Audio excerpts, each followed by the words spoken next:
Have you ever wondered how to find a vendor or what type of questions to ask a vendor? Well, you're just in luck because I'm going to give you my 5 tips on how to find a vendor. So just stay tuned.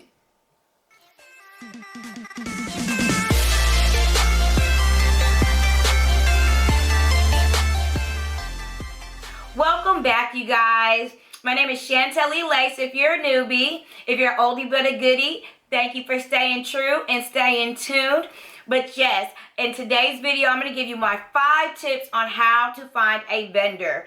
I will be launching my lash company in June, and so I kind of went through these steps already, and I wanted to give you guys my 5 tips on how to do it. So let's get started. So tip number 1, you need to know the difference between a manufacturer and a distributor. A manufacturer is a warehouse that actually produces the product, like they're the ones with the employees, they're the ones putting in the work.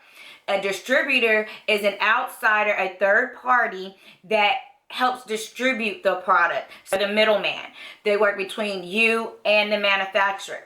And if you were starting a business, you want to cut that middleman out so you can, save on your startup costs and your inventory costs and your production costs. So you always want to start off that way, knowing the difference on a manufacturer and a distributor, so you know who you're talking to and you know what type of questions to ask. 2, I would suggest by starting at looking at online marketplaces. So there's some online marketplaces. Everybody knows about AliExpress, Alibaba, Made in China, but you also have WholesaleCentral.com, LA Showrooms, FashionGo.net, so many different wholesale marketplaces out there. So I would definitely check those out because there'll be a lot of different manufacturers and distributors on there, and you'll be able to talk to multiple people at one time. You can find vendors on Instagram. I've had a couple vendors hit me up just out of the blue on Instagram. That you have to be you need to be wary of when you're trying to do business on a social media platform, especially with somebody from another country. You need to make sure that their company is reputable. So if you do want to do an Instagram vendor, I would suggest going to their website, trying to search them up, doing a Google search on their company so you can see how long they were in business, and get more background on this business, because sometimes they could just be a distributor and you're trying to cut down your costs. So that's one of my tips. And then my 3rd tip is, once you find some vendors that you want to talk to, go to their websites. If you're on a online marketplace, you can go and check their page and look at their profile, but you want to see if the company's only been in business for a year, 5 years, 10 years, what you want to see, what type of products they sell. Because if it's a distributor, 9 times out of 10, they're going to have multiple products. Like they'll have eyelashes, then they'll have car parts or household stuff. And you want a manufacturer, because that's going to cut down on your costs. And then a manufacturer is only going to be specific. So basically, if you check their profile or their website out, they basically just sell lashes or lash products, or they just sell hair products or just bundles. They're going to be specific in one niche, just like YouTube. And then you can check their reputability.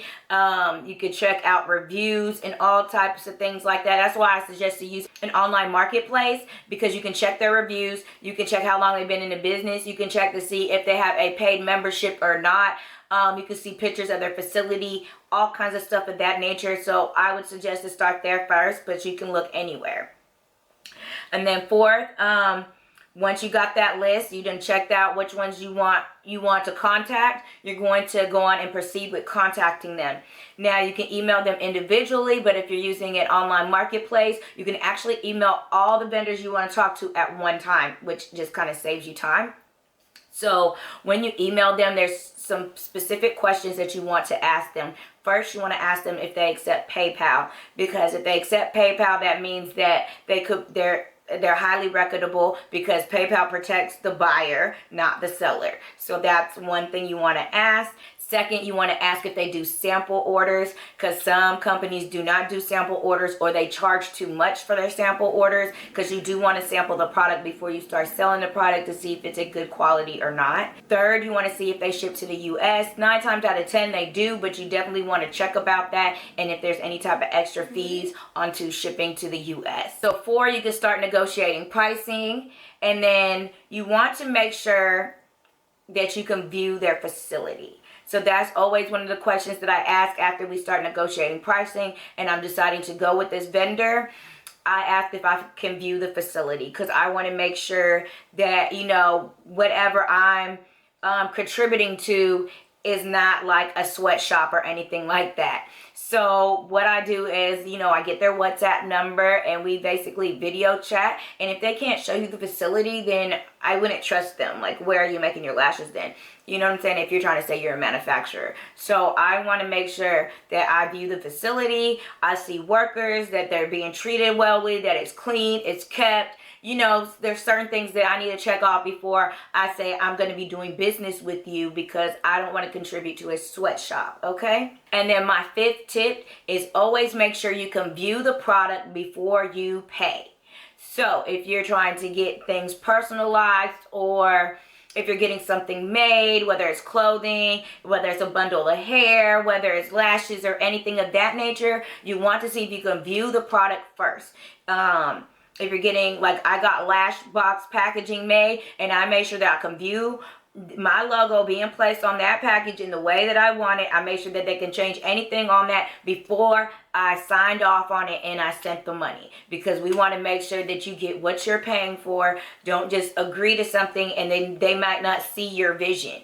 So you want to make sure that you're sending back photos back and forth. You're viewing things, view a video chat, whatever you want to do, to make sure, okay, are they really doing what they say they're doing? So my vendors always contacted me through video chat. I was able to see my products before I paid for them, to see the production of that product before I paid for it. So therefore I was like, okay, because I'm not going to pay for something and then I end up not liking it. You know, so that's not good. And just, you know, do your research. So those are my 5 tips on trying to find a vendor. I will be doing more entrepreneur life videos, so that's where you guys can go through this journey with me in starting this business. I'm very excited about this new chapter in my life and to share it with you guys. So I hope that you guys are up for the ride. So that's all I have for today's video. I hope that you enjoyed it. If you did, give it a thumbs up. Don't forget to subscribe and hit that notification bell so you can be notified every time I upload a video. And until next time, stay fly and shine. Bye, you guys.